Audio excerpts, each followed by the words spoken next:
자, 뭐 질문 있으시면 질문 있으면 하시죠, 기자분들.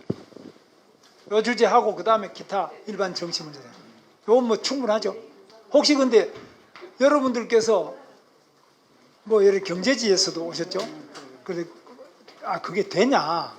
경제지는 이런 질문을 안 할 것 같아. 저 사람 말이 맞아. 그런데 아닌 어떤 언론에서든 간에 질문 있으시면 해주시면 제가 답변 드리는데요. 저는 언론이 국민이다.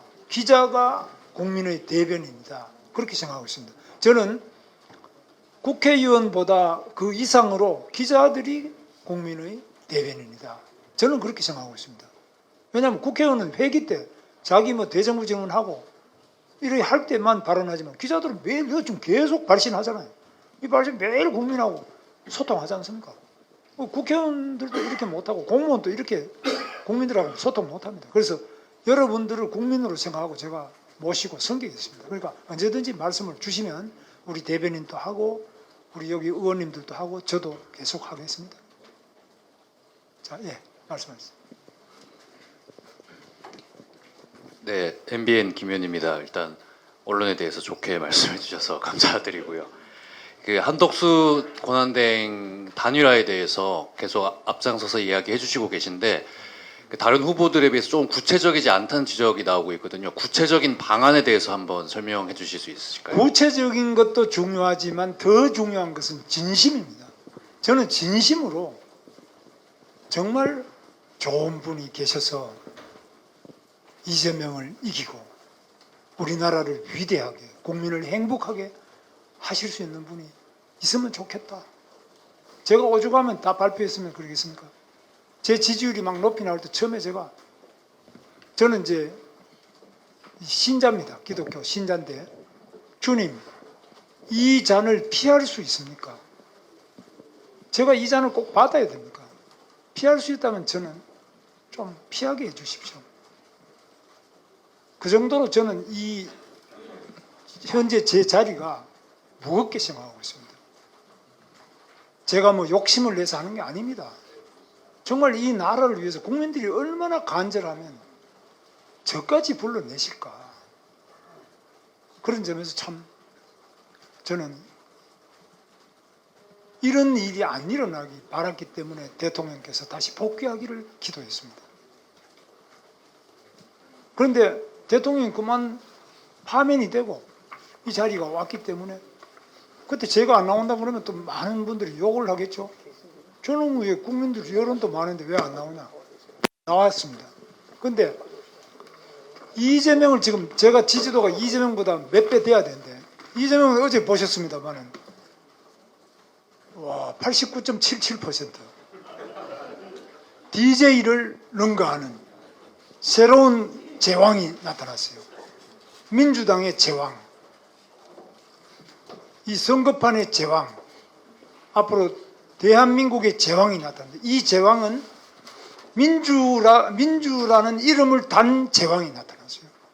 민주당인데 국민의힘보다 전혀 안 민주인데 가장 반민주가 가장 민주적인 이름을 가지고 나타났어요. 국회에서 한 거 보면 어느 민주당이든 과거에 자기들이 이야기했던 군사 독재보다도 더한 탄핵을 계속하고 특검을 계속하고 악법을 계속 만들어서 기업을 다 쫓아냅니다. 가장 안 민주적인 저 후보가 나타났는데 이게 안 되겠습니까? 아니면은 국회부터 또 자기 당부터 대통령과 행정 조직부터 또 사법부도 지금 다 상당히 기울어져 있지 않습니까? 이런 상태에서 과연 대한민국 민주주의는 어디서 숨을 쉬느냐? 우리 국민의힘에서만 숨을 쉬기에는 좀 숨이 답답합니다. 그래서 다시 이 대통령까지 저기 넘겨주면 야 89.77 이게 어떤 모양으로 될 거냐? 히틀러 저는 공부를 좀 했거든요. 절대로 우리나라는 히틀러 같은 사람을 만들어서 안 된다는 그런 심정으로 저는 히틀러 전기도 읽어보고 히틀러 관련된 책이나 독일의 현대사라든지 독일 방문에서도 제가 히틀러에 계속 관심을 가져 있는데 히틀러보다 훨씬 더 강한 모습으로 지금 등장하고 있습니다. 뭐 이게 제 거짓말이지. 여러분 기자분들 검색해 보시면 다 나와요. 히틀러도 과반 이상 득표한 게 없습니다. 이거 어마어마한, 그건 다당에서 연정으로 이렇게 해서 올라간 건데, 지금 우리 89.77, DJ보다 거의 한 20% 이상 높이 받는데, 이거요, 이런 대한민국 정치가 없었습니다. 그런데 그런 게 민주당이라는 이름, 민주라는 이름을 붙이고 있어요.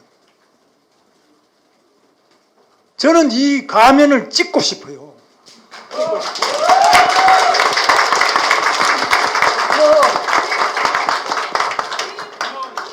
이 매우 잘못. 그리고 이 사람이 지금 하는 것이 전부 다 먹사니즘이라고 하는데, 제가 다시 말씀드리지만 이 먹사니즘이라는 가면을 확실하게 찢어버리고 싶습니다. 저는.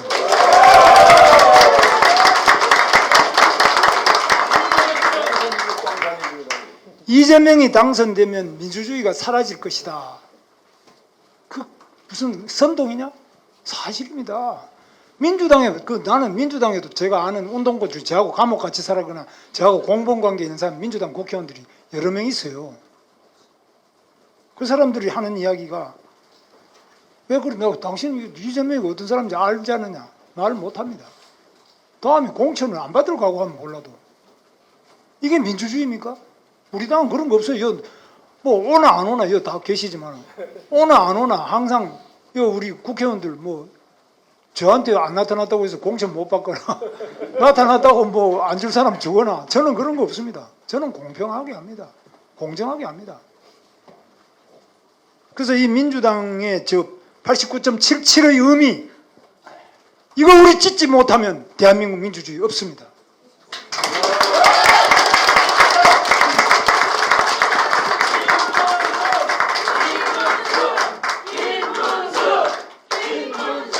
이게 지금 기자분들 시간이니까 우리 식구는 좀 가만히 있고요.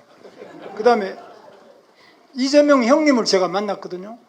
제가 만난 게 아니고 그분이 도지사는 저한테 계속 비서실에다가 김문수를 만나야 되겠다 그랬어요. 만났어요. 내가 안 만난다고 한 서너 번을 거절하다가, 그래서 하도 보자 그래서 저녁에 일과가 끝나고 저녁 한 8시 넘어가지고 도지사 공관으로 그분이 찾아오셨는데, 나중에 이제 이야기 결과는 이분이 정신병원에 갔다가 계속 집어넣으려고 그러다가 결국은 돌아가셨는데, 참 안타깝고 슬픈 일이죠. 그리고 성남의 정신병원에 시장이 강제 행정 입원시킨 그 숫자가 다른 옆에 지역에는 없어요. 그 옆에 용인도 없고 다 없는데, 어떻게 성남만 이런 사람이 20명이 넘어요. 기록이 다 나와 있어요. 우리 장영아 변호사님, 그 성남 수정당협위원장이신데, 여기 한번 나와보세요. 정신병원에 강제 행정 입원된 사람 몇 명? 26명으로 제가 언론 보도를 기억하고 있습니다. 예. 저는 그 형님을 정신병원에 집으려고 하던 제가 성함은 말씀 안 드리겠습니다. 여성 의사인데 구모 의사가 그때 강제 입원 시키라는 걸 본인이 그거 안 됩니다. 왜? 이분의 주소는 자기 형님 이재성 공인회계사는 용인 시민이에요. 성남 시민도 아니에요. 근데 공인회계사 사무실만 분당에서 하고 있고 주거지는 용인시에 있어요. 그러니까 딱 보면은 주소지가 다르니까 안 됩니다, 이거는. 그래서 안 했는데 결국 달달 볶아가 이분이 나중에 성남에서 수정구 보건소장 갔다가 그다음 나중에 그만두고 하남 보건소장으로 갔는데요. 그다음에 자기 형수님 말씀도 제가 들었습니다. 형수님도 저한테 이야기하는데, 사과를 하려면 국민에게 사과한다고 하지 말고 저한테 먼저 사과해야 안 되겠습니까? 저한테 그런 몹쓸 욕을 하고 저한테부터 사과해야 안 됩니까? 저보고 그러는데 제가 할 말이 없더라고요. 저는 욕도 안 하지만 형수한테 사과도 안 하고 어떻게 대통령이 되면 되겠습니까?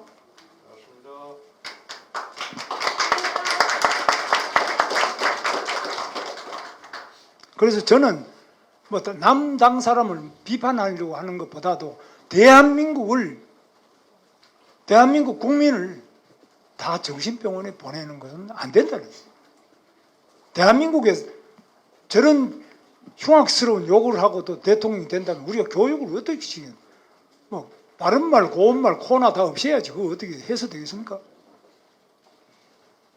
상용 코나를 만들어야지 이게 되지 않습니다. 자, 이런 비정상적인 대한민국 우리가 막아야 됩니다. 제가 앞장서겠습니다. 저는 어떤 고문이 있더라도 어떤 투옥이 되더라도 독재 정권에 목숨을 내놓고 싸워왔습니다. 저 감옥을 2번 갔다 왔습니다. 저보고 뭐 전과가 많다고 하는 우리 당의 후보도 있는데 참 매우 안타깝습니다. 문재인 정권에 맞서서는 제가 아스팔트에서 광화문에서 뜨겁게 싸웠습니다. 이제 모두 뭉쳐서 이재명과 싸워야 합니다. 저 이재명 민주라는 이름 아래 독재를 하는 정신병원에 국민들을 집어넣을 수 있다고 생각하는 이런 사람들을 반드시 막아내야 합니다. 제가 앞장서겠습니다. 여러분 함께 합시다. 또 박수는 앵간하면 치지 마시고 네, 또 뭐 말씀하시죠. 저 TV조선 최민식입니다. 앞선 질문에서도 진심으로 좋은 분이 있다면 또 나라를 위대하게 할 수 있는 분이 있다면 양보하겠다는 취지로 읽혔는데요. 양보를 하면 제가 또 요걸로 안 먹겠습니까? 그래서 제 말씀은 공정하고 신속하게 국민들이 볼 때도 아 나이스 이런 정도로 아주 좋았어. 그리고 예를 들면 노무현 정몽준 기억나시는지 모르겠어요. 저는 기억이 나는데 여러분 젊은 기자분들 모르겠어요. 노무현 정몽준 그때요 노무현 지지도가 아마 한 4%까지 내려간 거 아닙니까? 한 자릿수 정도가 아니고 막 5% 밑으로 내려갔는데 극적인 반전을 통해 며칠 만에 요게 아마 단일화를 사흘 전에 했던가요? 그래서 마지막에 투표하기 며칠 전에 등록도 다 했어요. 마지막에 딱 한 샷으로 원샷에 이해창 후보를 이긴. 저는 그때 이해창 후보 선거 대책을 맡아가지고 고생 좀 했습니다. 저는 DJ한테는 이해창이 지더라도 노무현한테는 질 이유가 없다. 다 그렇게 생각했거든요. 그런데 졌습니다. 그래서 제가 생각하는 것은 이렇게 멋지고 국민들이 볼 때 참 좋은, 보기 좋은, 그리고 납득이 가는 그런 걸 하게 돼. 구질구질하게 막 권력에 집착, 이게 너무 심해가지고 니전 투구 이런 거는 안 해야 안 되겠습니까? 지금 나라가 위기라면서 저 사람 하는 짓은 니전 투구로 한다. 이건 안 되지 않겠습니까? 그런 뜻입니다. 내가 뭐 무슨 뭐 sak 양보하고 난 막 마이태자가 되겠다 이런 건 아닙니다.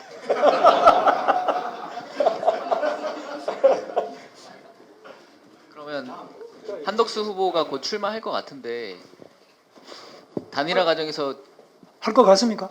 예, 할 것 나는 잘 같아요. 모르겠는데 기자분들 정보 있으면 좀 주세요.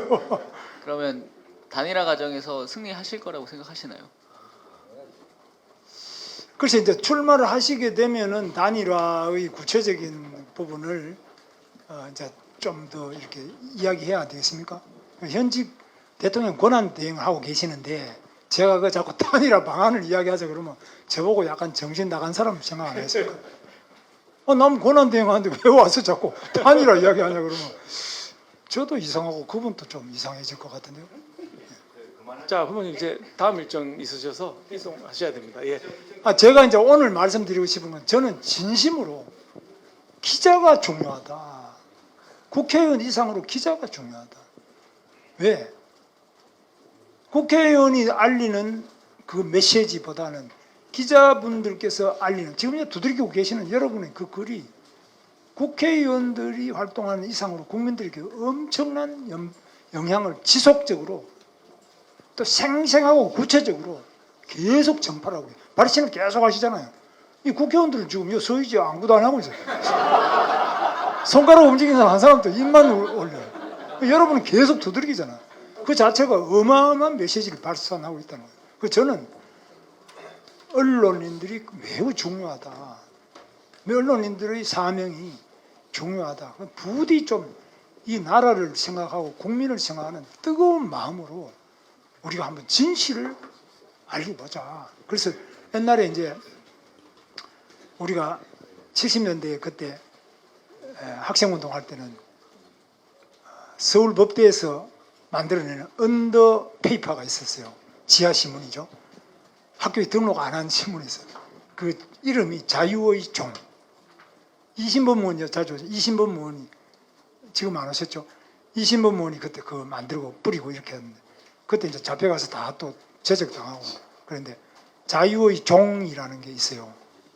박수영은 이런 분은 잘 몰라.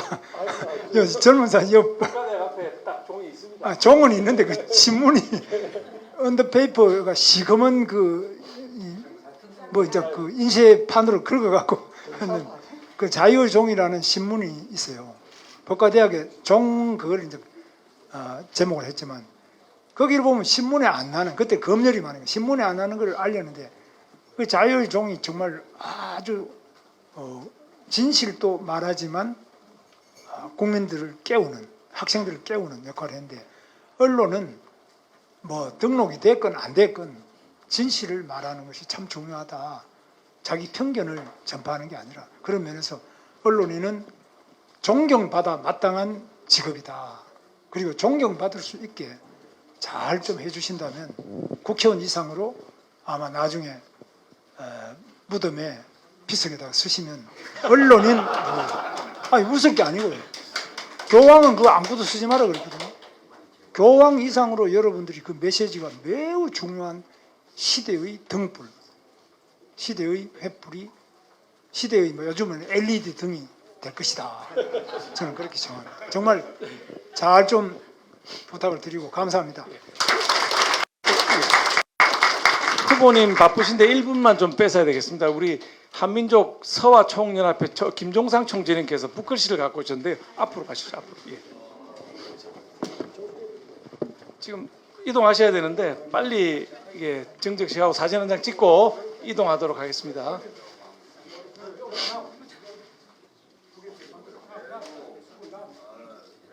자, 카메라 향해 주시죠. 카메라 봐주시죠. 예. 김문수 후보님은 제15대 때 부천 소사구 출마할 때 저와 같이 출마를 했습니다. 김문수 당시 후보 당선 시기에서 박지원 같이 출마했던 분을 떨어지게 했던 장본인 김종산입니다. 백전노장 저 김종산 문자는 주고받기도 했지만 직접 만난 건 오늘 29년 만에 만났습니다. 김문수 후보님을 익생명 다하도록 지지하겠습니다. 감사합니다.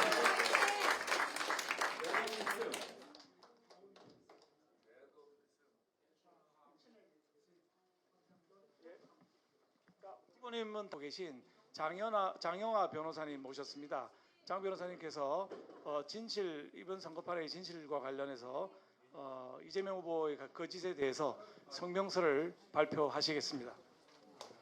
예, 안녕하세요. 김문수 승리 캠프의 진실 전략 대응단장을 맡고 있는 장량합니다. 어저께 이재명 후보가 민주당의 후보로 확정이 돼서 거기에 대해서 몇 말씀 드리겠습니다. 거짓 위에 나라를 세울 수는 없습니다. 존경하는 국민 여러분, 오늘 저는 무거운 마음으로 진실을 밝히기 위해서 이 자리에 섰습니다. 진실은 때로 불편하고 때로 아프지만 반드시 드러나야만 합니다. 거짓 위에 세운 나라는 무너집니다. 가만 이설이 남하는 이 시대에 대한민국을 사랑하는 저는 사실과 증거를 들고 국민 여러분 앞에 서게 되었습니다. 이재명 후보는 어제 대선 후보 수락 연설에서 스스로를 공정, 성장, 복지의 대표자로 포장했습니다. 그러나 그의 말은 현실과는 거리가 멉니다. 우리는 지금 말이 아니라 행동과 결과를 보아야 할 때입니다. 하나하나 사실로 말씀드리겠습니다. 첫째, 이재명 후보가 외치는 공정은 과연 공정했습니까? 대장동 개발 특혜 사건은 이미 법원의 판단으로 그 민낯이 드러났습니다. 2023년 서울중앙지방법원은 성남의 뜰 컨소시엄이 민간업체 이익을 과도하게 보장하고 성남시의 감독 의무를 소홀히 하여 결과적으로 시민의 이익을 해쳤다고 판시하였습니다. 화천대유는 소수 인원에게 5,500억 원을 몰아주었고 이 사업의 설계자였던 이재명 당시 성남시장은 시민의 이익 관소를 내세우면서도 결과에 대한 책임을 부인했습니다. 국민 여러분, 공정은 결과로 입증하는 것입니다. 결과가 소수의 이익 독점이라면 그 시작과 과정도 공정했을 리 없습니다. 둘째, 이재명 후보가 약속하는 성장과 복지는 국가를 어디로 끌겠습니까? 성남시에서 청년 배당, 무상교복, 무상산후조리원 등의 정책을 남발하던 시절 2017년 감사원이 실시한 성남시 특별감사 결과는 충격적이었습니다. 재정 운용의 계획성과 책임성이 미흡하고 장기적 재정 건전성 악화를 초래할 수 있다고 명시된 것입니다. 단기적 인기몰이를 위해서 쏟아낸 퍼주기 정책의 끝은 결국 미래 세대의 부담으로 돌아옵니다. 이재명 후보는 연 100만 원씩 전 국민에게 지급하는 기본소득을 제안했지만 이에 소요되는 55조 원의 재원 마련 방안을 제시하지 않았습니다. 어디에서 세금을 거둘 것인지, 어떤 복지를 줄 것인지, 어느 부분에서 국가 경쟁력을 희생할 것인지에 대한 언급은 단 한마디도 없었습니다. 사랑하는 국민 여러분, 성장과 복지를 책임없이 외치는 지도자는 나라를 파탄으로 이끕니다. 감언 이설 뒤에 숨은 재앙을 우리는 결코 외면할 수 없습니다. 셋째, 국민 통합을 말하면서 끊임없이 국민을 갈라놓는 이재명 후보의 이중성을 봅니다. 이 후보는 연설 내내 기득권, 특권 세력을 적으로 규정했습니다. 이재명 후보가 시장이던 성남에서는 자신에게 반대하는 시민단체를 적폐 세력으로 낙인짓고 지원금을 전액 삭감한 사례가 있습니다. 그 결과 성남시는 극심한 이념 대립과 지역사회의 분열을 경험했습니다. 이재명 후보가 권력을 쥐었을 때 선택한 것은 통합이 아니라 편가르기였습니다. 국민을 나누고 적대시하는 리더십은 결국 나라를 혼란으로 몰아넣습니다. 넷째, 자신의 과오를 감추고 업적만을 부각하는 태도는 지도자의 자질을 의심하게 합니다. 이재명 후보는 성남시장 재임 시절의 성과를 자랑하지만 정작 시민을 경악하게 한 형수 욕설 사건에 대한 진심 어린 사과조차 하지 않았습니다. 2018년 대법원은 형수 욕설 사건과 관련하여 사회적 통념상 공직자로서 부적절한 언행이라고 이 후보의 공직 적격성에 대한 심각한 의문을 제기하였습니다. 지도자는 실수할 수 있습니다. 그러나 중요한 것은 실수를 인정하고 책임지는 태도입니다. 이재명 후보는 자신의 잘못을 외면하고 미워하는 데 급급했습니다. 다섯째, 미래 대한민국을 위한 비전조차 제대로 제시하지 못했습니다. 4차 산업혁명, 인공지능, 기후변화, 국제질서 재편이라는 거대한 흐름 속에서 이재명 후보는 감성적 구호만을 반복했을 뿐입니다. 일본은 이미 반도체 산업을 국가 전략으로 재정비했고 미국은 IRA 법을 통해 친환경 에너지 전환을 선도하고 있습니다. 반면 이재명 후보는 대한민국의 미래 먹거리에 대해서 구체적 전략 하나 없이 복지 확대만 외쳤습니다. 외교 전략은 실종되었고 북핵 대응책도 현실을 무시한 이상론에 머물렀습니다. 국민 여러분, 우리는 21세기를 살아가고 있습니다. 구호만으로는 첨단 산업도 국가 경쟁력도 평화도 얻을 수 없습니다. 준비되지 않은 후보에게 나라를 맡기는 것은 대한민국의 미래를 모래성 위에 세우는 것입니다. 존경하는 국민 여러분, 우리는 알고 있습니다. 대한민국은 거짓에 속아서 무너질 나라가 아닙니다. 수많은 희생과 피땀으로 이룩한 자유 대한민국입니다. 우리의 자랑스러운 후손들에게 부끄럽지 않은 나라를 물려주기 위해서 오늘 우리는 진실을 외칩니다. 지금 대한민국은 말의 성찬이 아닌 진실과 실천을 요구하고 있습니다. 우리는 감성에 속지 말고 냉정하게 따져야 합니다. 우리는 구애에 취하지 말고 결과를 물어야 합니다. 우리는 표로서 대한민국의 미래를 지켜야 합니다. 진실이 이깁니다. 진심이 이깁니다. 거짓은 무너지고 진실은 반드시 승리합니다. 대한민국은 진실 위에, 자유 위에, 국민의 현명한 선택 위에 다시 한번 우뚝 설 것입니다. 2025년 4월 28일 김문수 후보 진실대응전략단장 장영하였습니다. 감사합니다. 자, 오늘 수고하셨습니다. 이상으로 아침 얘기 마치도록 하겠습니다. 우리 기자 여러분, 오늘 우리 후보님 백풀 좋았죠? BN에서 질문을 잘해 주셔가지고 백풀 괜찮았던 것 같습니다. 좋은 기사 많이 써주시기 부탁드립니다. 내일은 반값 전기료로 뵙도록 하겠습니다. 9시입니다. 감사합니다.